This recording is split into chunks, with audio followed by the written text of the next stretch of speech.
Hello guys, আজ ছিল 31 December. আজ সাবওয়ে থেকে একটা চিকেন তারিয়াকি বার্গার অর্ডার করেছিলাম, সরি স্যান্ডউইচ, যেটা দাম মোটামুটি ঠিকঠাকই নিয়েছিল। 199 অফারও ছিল, 31 বলে হয়তো।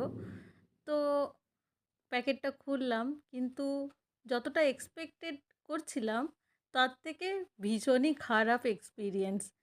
না ছিল ভালোভাবে চিকেন, না ছিল সবজি, মধ্যে তেমন কিছু ছিল না, শুধুই পেঁয়াজ, শসা আর টমেটো।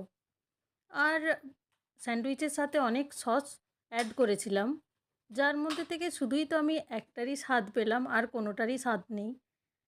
ব্যাস এটাই, যেটা সামনে দেখতে পাচ্ছ, শুধুই টমেটো, শসা আর পেঁয়াজ। চিকেন ছিল, তবে নামমাত্র। এই ছিল আজকে আমার চিকেন স্যান্ডউইচের রিভিউ। তোমাদের কার কেমন লাগে অবশ্যই জানিও কমেন্ট সেকশানে। Thanks for watching.